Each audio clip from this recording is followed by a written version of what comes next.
all began a blaze in the northern sky.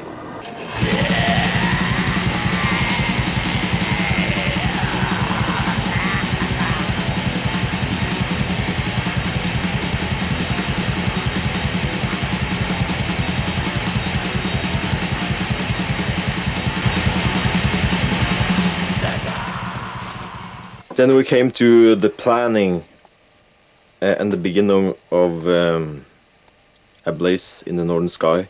Well, what I could say was the Goat Lord album I was talking about was supposed to be recorded like a year after Soulside Journey. That means like summer '91. But as I told you, we had this whole Goat Lord album done, but we just said, no, we're not playing that anymore. We're going for the primitive, like, stuff, you know, that we still like. And but that was like in March or something in '91. So we just had like 3-4 months to do what we really wanted to do. So we recorded A Blaze in the Northern Sky instead in summer '91. Still though, a couple of death metal riffs came into that fucking album because we had so little time to do an entire album. People still believe that A Blaze in the Northern Sky is a bona fide black metal album, that all the riffs there are black metal, but I mean, at least 6 riffs, 7 riffs, 8 riffs, I don't know, really fucking death metal, but we played it in a black metal style, and I tried to crush the riffs as hard as I could on the drums to make them sound un-death metal-ish, and that's what resulted in The Blaze in the Northern Sky.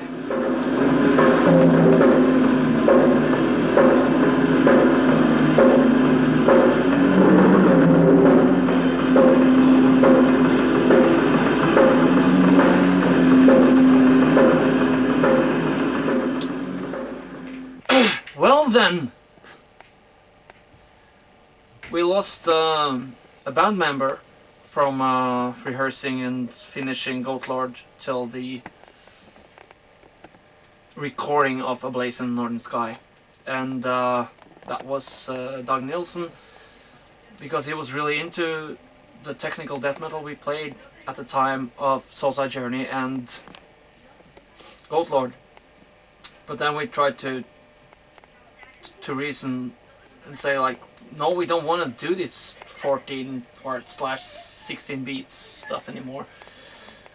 We're going more for the juggler and playing primitive stuff inspired by whatever, Hellhammer, Old Bathory. So springtime '91, we didn't feel much for anyone. We just bashed out some fucking primitive shit, playing the instruments, not hitting the instruments, yes. Going for pretty much total misanthropic black metal, which was really not what Peaceful signed us for, but whatever. Well, we did that fucking A Blaze in the Northern Sky album. We pulled the bassist in to do because he'd been with us.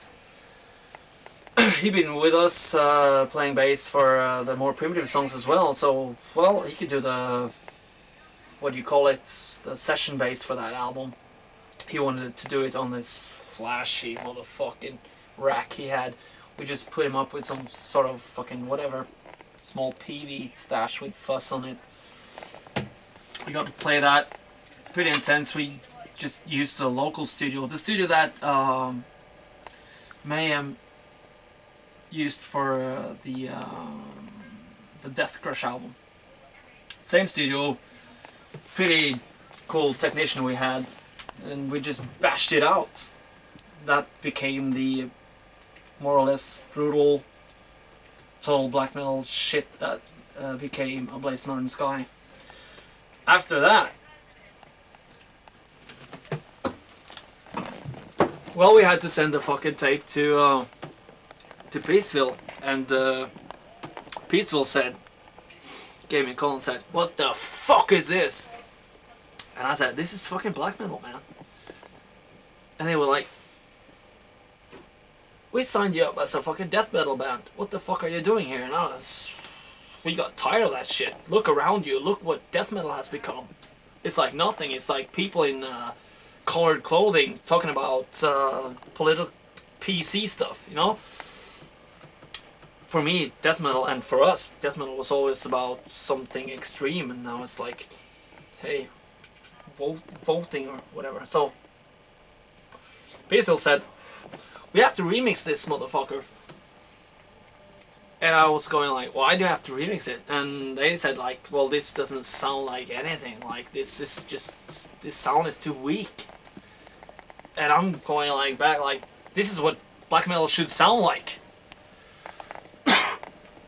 And I said, "If you don't like it, we'll take it down to Euronymous' fucking label, Death Like Silence Productions." Then Peaceful said, "Well, it definitely won't look good for us if a new signed band is gonna leave our label. So, okay, we'll release this thing." So they released A Blaze in the Northern Sky as we wanted it to be, and I think no one really regrets that. We also have to remember that the period we're talking about was it was very early in the black metal history, so you know, Early in the second wave. yeah, in the second wave definitely, but it's no surprise that it came as a shock to people, and especially labels which heard this for the first time.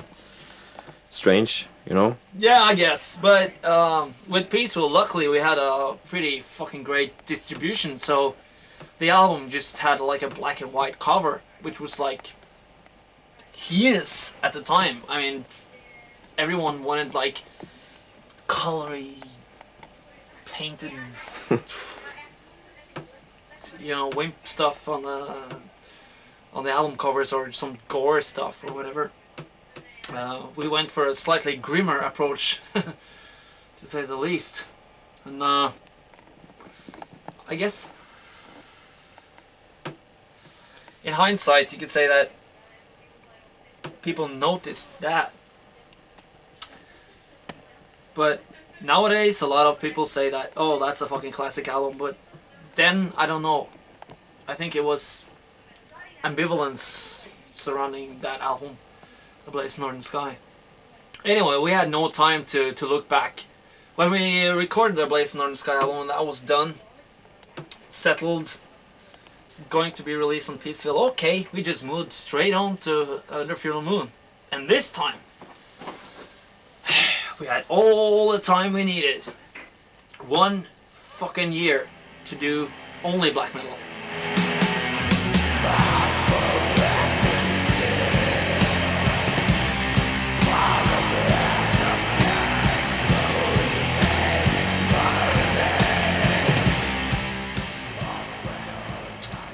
But at the time, you know, black metal became more. I mean, that was the music we more and more listened to, and I mean, remember old Slayer stuff like we heard before. I was totally into Slayer before even joining Darkthrone. So I mean, the more dark side of the music, the more dark side of metal became more and more important in our lives, really. So it was natural to just jump off the whole Bermuda shorts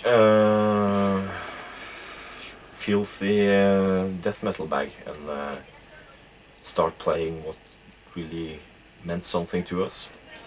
So A Blaze in the Northern Sky start growing. We first thought of it like a mini album, but we've never been into singles, mini albums, maxi singles, whatever the fuck is. Yeah, no way. Full-length albums, all the things that matters. So we decided then to go ahead, skip Goatlord, do a full-length album named A Blaze in the Northern Sky. Uh, I mean, again, I remember our old bassist Dag did some riffs to A Blaze in Northern Sky. He didn't like our new approach to the metal here. We told him to leave. He could play session bass, of course, because he had something to do with A Blaze in Northern Sky, obviously. So we thought that he should be a part of it as a session bassist. So yeah, the recordings went on in the Creative Sound. What's the name of the studio? Really good studio. I remember Mayhem recorded the Death Crush there, as you said. Fenris. They were drunker than us, Yeah. as I have heard later on. Yeah, I mean, but you were quite drunk as well, Fenris, as I remember. Not when we record though. Oh, no. Also, one of the morthen demos was recorded in Creative. That's right. Yes. And that morthen demo was fucking brilliant. I liked it very much. It's not bad, man. No. So we did go ahead. Dag Nilsson was quite, you know. He'd been kicked out already. Yeah, he'd been kicked out already, so he was laying very low in the terrain.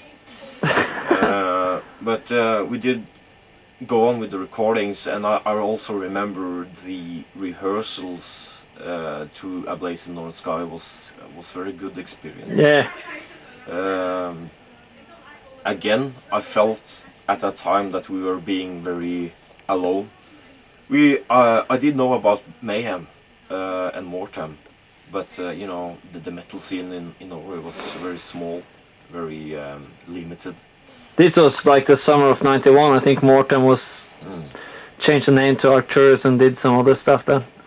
We felt pretty much alone, I think, and after recording the album, it was just, well, if someone likes it, okay. If someone don't like it, fuck off. Yeah, like that. And we had nothing really happened after that recording, did it? I mean, we didn't go on tour or interviews or anything. No. What happened? We're going on to Under Funeral Moon here. Yeah, I mean, during the recordings of A Blaze, we had an engineer, very to the book guy, you know. He didn't want to turn the knobs too much, but he did a brilliant job, and I think the balance in the sound was right where we wanted it to be.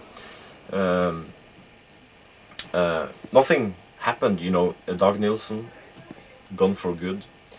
We're starting the rehearsals to Under Funeral Moon.